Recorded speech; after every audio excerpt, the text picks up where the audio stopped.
শুভেচ্ছা, স্বাগতম। জামজনতার পক্ষ থেকে শুভেচ্ছা এবং স্বাগতম জানাচ্ছি আপনাদের। হয়তো ভাবছেন আবার কোন জনতা এলো। এতদিন শুনছিলাম আম জনতা, এখন হয়ে গেল জাম জনতা। কিসের ব্যাপারটা কি? আসলে জাম জনতাটা কি? ওকে, তার আগে শুরু করে একটা গল্প দিয়ে। ধরুন আপনি মিষ্টির দোকানদার, আপনার কাছে একজন ক্রেতা এলো, কে সে মিষ্টি কিনবে। এখন মিষ্টি কিনতে আসলে আপনি মিষ্টির দোকানদার মিষ্টি তো বেচবেনই, খুশি হবেন বেচার জন্য। সেই যে ক্রেতা যদি এমন হয় তাহলে কেমন হয়? সে ক্রেতা আসলো, সে আপনাকে অর্ডার দিল, কিন্তু বললো যে আমার 1 কেজি জিলাপি দেন। আপনি সুন্দর কষ্ট করে তাড়াতাড়ি করে মেপে 1 কেজি জিলাপি দিলেন। যখনই তাকে হাতে দিতে গেলেন বাক্সটা, জিলাপির বাক্স, তখন সে বললো, ভাইজান আমি জিলাপি তো নেব না, আমার জিলাপির বদলে ওই 1 কেজি চমচম দেন। আপনি দোকানদার, আপনি তো বুঝতে পারছেন না, আচ্ছা ঠিক আছে, বোধহয় ভুল হয়ে গেছে, আচ্ছা ওটা রেখে দিলেন।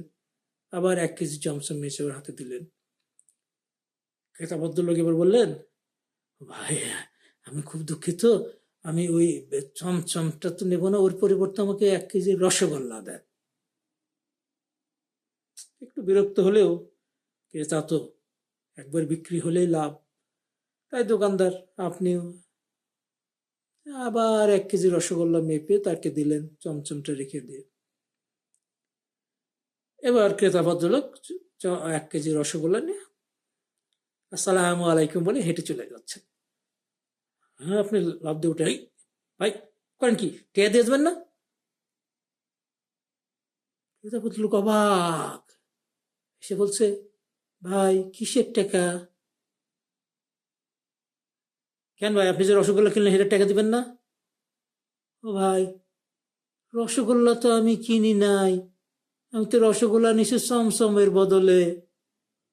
দোকানদার খেপে বললো, চমচমের টেহাটা দেন। ওই চমচম তো আমি নিলাম জিলাপির বদলে ভাই।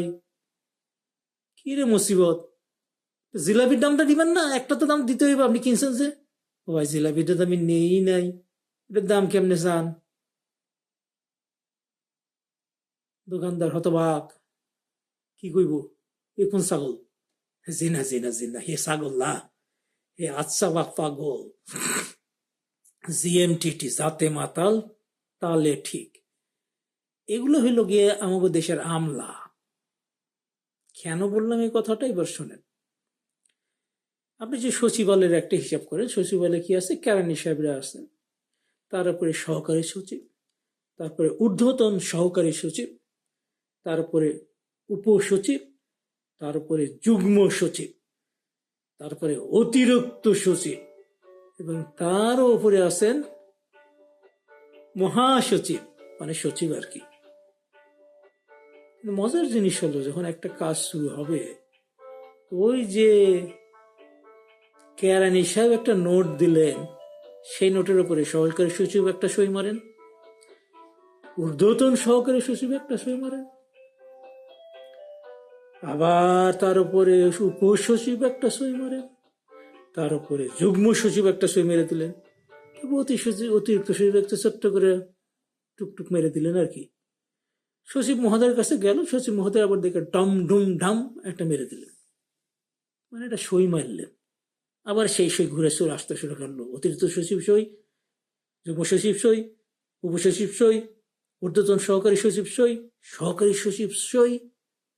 কেন বাবুর কাছে এলো, হয়ে গেছে মাল, মানে অ্যাপ্রুভ হয়ে গেল।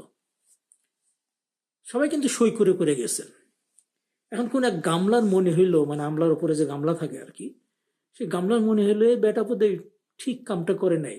এরপরে মানে আপনার যে প্রজ্ঞাপন বের হলো ইত্যাদি ইত্যাদি বের হওয়ার পরে দেখার পরে গামলার মনে হলো এই কাজটা ঠিক হয় নাই।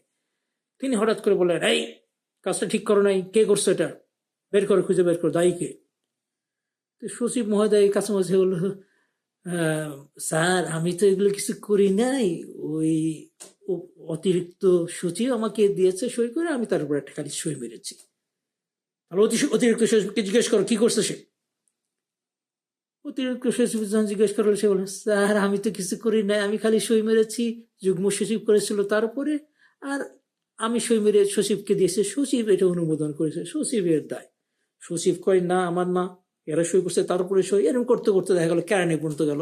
এবং কেরানি তখন বললে, ভাই আমি তো স্যার একে নগণ্য কেরানি, আমি তো কিছু করি না, আমি খালি আপনারা যা কন আমি তাই খালি লিখে দিই, ওনারা খালি সই করে আমার দিলে আমি সেটা অনুমোদন পেলে সেটা আবার প্রজ্ঞাপন জারি করার জন্য সহকারী সচিবরে বা ঊর্ধ্বতন সহকারী সচিবরে দিই। তাহলে দায় কার?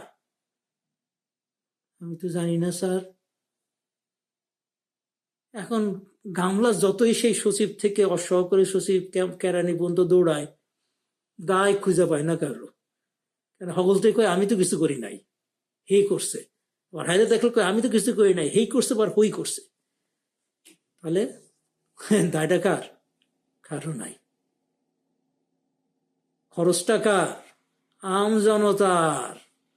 আমজনতার টাকায় বসে ওই ব্যাটারে বেতন পায়, আমজনতার টাকায় বসে এইসব প্রজেক্ট বানায়, আর আমজনতার কাম নাই হয় ভাই, কাম হ্যাগো পকেটে।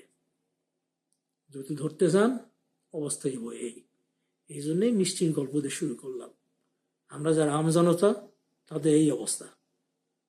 আমাকে কথা কেউ শুনবো না, শোনেও না। আপনি যাইবেন এর কি সহকারী সচিবের কাছে দ্বারে পৌঁছতে পারবেন কি? চাইবেন না। আপনার এটা কোনো কাজ কোনো মন্ত্রণালয় যদি হয়, সহকারী সচিবকে যাইতে পারবেন, ঢুকতে পারবেন? সচিবালয়ে আটকে রাখছে আপনার জন্য। হ্যাঁ, এখন যদি একটা সচিবকে কইবেন, ওই সহকারী সচিব সব যত আমলা আছে তাকে যদি জিগাইবেন, এটা কইবেন, তো কইবে ভাই এত লোকে যদি আমার বাড়ি আহে আমি কামটা করবো কখন? আরে হারামজাদা, তোর কাছে আইতে হইব কিল্লাই পাবলিকের, আমজনতার তোর কাছে আইতে হইব কিল্লাইগা? তোর তো পাবলিক সার্ভেন্ট, জনগণের সেবক। তোর তো জনগণের সেবা, জনগণের দ্বারে পৌঁছা দেওয়ার কথা। তার বদল কি করস? আটকে থুয়া পাবলিকে ডাকস, আই ভাই আই ভাই আই ভাই আই ভাই দিয়ে যা, আই ভাই দিয়ে যা, আই ভাই দিয়ে যা। আবার কস যে এত লোক আইলে আমি কাম করুম কেমনি? তুই যদি পাবলিক সার্ভেন্টই হস তাহলে তোর এত গার্ড কে, তোর এত পাহারা দিতে হইব কি লাইগা? হ্যাঁ, পাবলিকের কাছ থেকে। হ্যাঁ ঠিক আছে, পাহারা দিতে হইব মানে কোন রকম সন্ত্রাসী ক্রিমিনালের কাছ থেকে, সেটা ঠিক আছে, সেই জন্য পাহারা দে। কিন্তু পাবলিকের তোর কাছে আসতে হইব কেন? পাবলিকে তো আসার দরকার ছিল না। পাবলিক কাছে সার্ভিস করলে কোন বেটা ঠেকা পড়ছে সেই ঠাকুরগাঁ থেকে তোর মিনিস্ট্রি চাইবো। কারণ হেলথ লোকাল ইয়ন থেকে শুরু করে ডিসি ফিসি মিসি এগুলো সেই একই জিনিস আর কি। ওই সিরিজ চলবে, সিরিজ যাবে, নিচে যাবে উপরে আসবে, নিচে যাবে উপরে আসবে, নিচে যাবে উপরে আসবে, কিন্তু কাম কিছু হবে না। ওই কৃষক ভাই যে বৈশা আমার জন্য খাবার তৈরি করতেছেন, ভাত তৈরি করতেছেন, তার ভাগ্যে কিছু জুটবে না। ওই এস আলম আর গ্রুপরাই সব মাইরে নিয়ে চলে যাবে গা। আর আমাগো ফ্যাসিস্টের ভাই বোন আত্মীয় স্বজন পোলা মাইয়া জামাই যমুনা সব কিছু লইয়া বাড়ি যাইব গা। আর আমাগো আমজনতা সকাল সন্ধ্যা মাথার ঘাম পায়ে ফেলে টাকা ইনকাম করব, সেই টাকার ট্যাক্সও দিব, এবং সেই টাকার ট্যাক্সও নিয়ে এই বেটারা আমলা গামলারা সব অধিপত্য করব,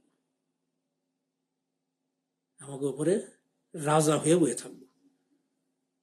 আমরা যদি আমজনতা হই তাহলে এই অবস্থা হইব। খেয়াল করে দেখেন, আমরা যদি জামজনতা হইতে পারি, জাগ্রত মহাজনতা, তাহলে কি হয়? 16 বছরের পুরানো ফ্যাসিস্ট যারা কেউ ধারণা করেন না যে কেউ ফালাই দিতে পারবো, কিছু ছাত্র যখন জায়গা উঠলো এবং তার সাথে জনতা যোগ দিল, জাগ্রত জনতা একদম সাফ হয়ে গেল গা। তাহলে চিন্তা করে দেখেন আপনি কি করবেন? জনতা হয়ে থাকবেন, ওকে দাঁড়ে দাঁড়ে ঘুরবেন, আর ওই রকম শুনবেন যে আমি করি না হেই করছে, হেই করে না হেই করছে, এর পরিবর্তে ও, ওর পরিবর্তে সে, আমি তো শালা চমচম কিনি নাই, আমি তো শালা পয়সা দিব কিল লেগে, এই অবস্থায় শুনবেন? নাকি এবার একটু জায়গা উঠবেন, জায়গা কইবেন ভাই এত কষ্ট করে আমরা জাম জনতা হইয়া ফ্যাসিবাজরে সরাইলাম, আমাকেও কি দিলেন আপনি? আপনারা উপদেষ্টা হইলেন, প্রধান উপদেষ্টা হলেন, আমারে কি দিলেন? এরা হয়তো কইব, আমরা সংস্কার কমিশন করছি, আপনাকে সংস্কার করে অ্যাডমিনিস্ট্রেশন দেবো, সংস্কার করে অ্যাডমিনিস্ট্রেশন, সংস্কার করে অ্যাডমিনিস্ট্রেশন লাগতে এরকম করে ছাপাই আইব যাইব, ছাপাই আইব যাইব, রাইট? তাহলে আমরা কি দেখুন সংস্কার করব না? কারা সংস্কার করতেছে? আমলারা। জনপ্রশাসনের সংস্কারের প্রধান কে? একজন আমলা। এই আমলা কি আপনার কথা শুনবো, আমার কথা শুনবো? আমার কথা ভাববো তারা? আমার কি হবে সেটা কি তারা কোনো সময় ভেবে দেখবে? না, কোনোদিনও না। সে ভাববে যে এরপরে যে আমলা হইব তার ভাষায় ছোট ভাইরা যে আমলা হইয়া আইব, সেই ছোট ভাইগো কি রকম সুবিধা দেওয়া যাইব, তাগো যেন বিপদ না হয়। এই সংস্কারগুলো হবে এইরকম। এই কোনো সংস্কার কমিটিতে কোন রকম জনপ্রতিনিধিত্ব আছে? আপনার আমার কথা শোনার কিছু আছে? আমাদের কাছে তার কথা শুনতে চায় না। আপনি বলেন তো দেখি, এই আপনার সেই উপজেলা, জেলা, বিভাগ, এত কিছু ভাগ করে কি করেন আপনার? শাসন কি দরকার? কি দরকার আছে কোনো? কেন আমি বলি না ঠিক আছে, এই জনগোষ্ঠীর জন্য এই একটা তার নিজস্ব শাসন ব্যবস্থা থাকবে, সেখানে জনপ্রতিনিধি, জনগণের দ্বারা নির্বাচিত প্রতিনিধি এই জনপ্রশাসন চালাবে। আমলা থাকবে, প্রতিনিধি তার সবাইকে আপনি প্রতিনিধি করতে, মানে যেটা বলে নির্বাচিত করতে পারবেন না। আপনার কিছু প্রফেশনাল লোক বা যারা ওই কাজে অভিজ্ঞ, দক্ষ, প্রশিক্ষিত, সেরকম কিছু প্রশিক্ষিত লোক লাগবে, যাদেরকে আমরা আমলা বলছি, বা তারা লাগবে। কিন্তু তাদের উপরে থাকবে হচ্ছে জনপ্রতিনিধি। এইরকম একটা জনপ্রতিনিধিত্বশীল ছোট ছোট ইউনিট, সেই জেলা হোক, ইউনিয়ন হোক, উপজেলা হোক, শহরগুলো হবে। এবং যারা আর মাঝখানে কোনো ওই জেলার থেকে উপজেলা, উপজেলার থেকে জেলা, মানে সরি, ইউনিয়ন থেকে উপজেলা, উপজেলার থেকে জেলা, জেলার থেকে বিভাগ, বিভাগ থেকে তারপরে কেন্দ্র, এইরকম কিছু হবে না। সরাসরি সরকারের সঙ্গে এই স্থানীয় সরকারের যোগাযোগ থাকবে। সরাসরি এই স্থানীয় সরকার স্বায়ত্তশাসিত সংস্থা হবে, যা পুরোপুরি নিয়ন্ত্রণ করবে এগুলোকে। যাই হোক, এটা আর আমি দীর্ঘায়িত করতে চাচ্ছি না। এখন আমি পরের একটা এপিসোডে আমি বলবো কিভাবে স্ট্রাকচার করা যেতে পারে। আমার একটা ধারণা, আপনাদের ধারণা সেটার সঙ্গে যোগ করলে দেখা গেল একটা ধারণা অন্তপক্ষে পৌঁছবে এই সরকারের কাছে, যারা হয়তোবা চেষ্টা করবে জনগণের কিছু দেওয়ার জন্য। তো এই আশা রেখে এখন ছাড়ছি।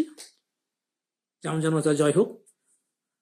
আমজনতা থেকে আমরা যেন জামজনতা হয়ে উঠতে পারি। তো শুভেচ্ছা রইল, স্বাগতম, আল্লাহ হাফেজ। আবার দেখা হবে নেক্সট এপিসোডে। ধন্যবাদ।